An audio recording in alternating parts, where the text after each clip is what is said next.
पश्चिम बंगाल में भाजपा नेता शुवेंदु अधिकारी के निजी सहायक की हत्या के बाद सियासत एक बार फिर गर्मा गई है और अब इस मामले पर बाराबंकी से ऑल इंडिया पसमानदा मुस्लिम महाज के राष्ट्रीय उपाध्यक्ष वसीम राइन का बड़ा बयान सामने आया है। वसीम राइन ने इस घटना को राजनीतिक हिंसा से जोड़ते हुए टीएमसी पर तीखा हमला बोला है। उनका कहना है कि बंगाल में पसमानदा समाज का झुकाव भाजपा की ओर बढ़ने से विपक्ष बौखलाया हुआ है और इसी वजह से हिंसा और डर का माहौल बनाया जा रहा है।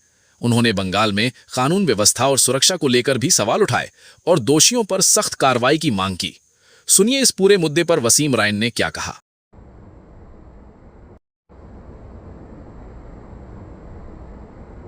देखिए, ये बड़ी दुखद घटना है और हमेशा जो टीएमसी है उसका एक रिकॉर्ड रहा है कि हमेशा उन लोगों ने गुंडाई की और अब ये गुंडाई का जो है तो अंत चल रहा है, क्योंकि देश के लोकप्रिय प्रधानमंत्री के नेतृत्व में जो वहां सरकार बनने जा रही भारतीय जनता पार्टी की सरकार, और भारतीय जनता पार्टी की जहां भी सरकार है उसने जो है तो गुंडा मुक्त प्रदेश बनाने का काम किया है।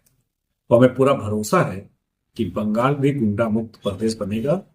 और जिस तरह का टीएमसी का रवैया रहा है वो ये घटना बहुत दुखद है और ऐसे लोगों के खिलाफ जितनी कड़ी से कड़ी कार्रवाई वो कम है। बिल्कुल किसी साजिश इससे इनकार नहीं किया जा सकता है, क्योंकि जो लोग इतने दिन से सत्ता में थे तो वो हटने का नंबर आ गया है और जो देश के लोकप्रिय प्रधानमंत्री का जो लोकप्रिय इतना होते जा रहे हैं, बराबर उनके नेतृत्व में और पसमानदा मुसलमानों के इन्होंने तमाम योजनाएं बना के मुस्लिम बहुत सीटों से भी जो है तो टीएमसी को जीत नहीं मिली है, वहां भी मुसलमानों ने जो है तो उनका सपोर्ट किया है। तो ये उनकी हताशा है, उसका नतीजा है। देखिए, हम तो देश के नेतृत्व से मांग करेंगे कि वहां पर जो है तो जिस तरह से पसमानदा मुसलमानों ने साथ दिया और टीएमसी से दूर हुए हैं और भारतीय जनता पार्टी के पक्ष में वोट किया है, तो उनको जरूर श्योर होना चाहिए कि उनकी सिक्योरिटी होनी चाहिए कि उनको किसी तरह की दिक्कत ना हो। मुझे पूरा भरोसा है कि भारतीय जनता पार्टी की सरकार के गठन के बाद वहां किसी तरह की कोई घटना नहीं। देखिए, राज्य की जो पुलिस थी उसकी भूमिका संदिग्ध जो है चुनाव के समय भी चल रही थी।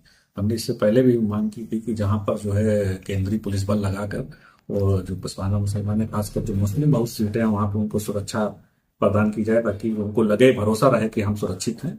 और वहां की पुलिस का संदिग्ध है तो जाहिर सी बात है कि सरकार बनने के बाद जो दोषी अधिकारी उनके खिलाफ बिल्कुल कार्रवाई होनी चाहिए। बिल्कुल, ये तो निशाना उन्हीं के ऊपर था। अगर हमारे किसी करीबी के ऊपर हमला हो रहा है तो वो निशाना हमारे ऊपर है।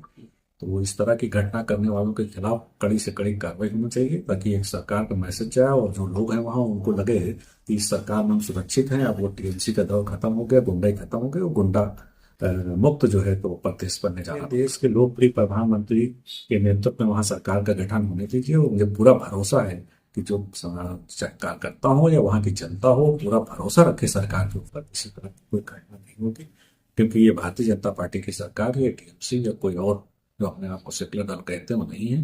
तो इसलिए वहां पूरा भरोसा रखना चाहिए कि जो सरकार का गठन होने जा रहा है वो निष्पक्ष और न्याय जरूर करेगा।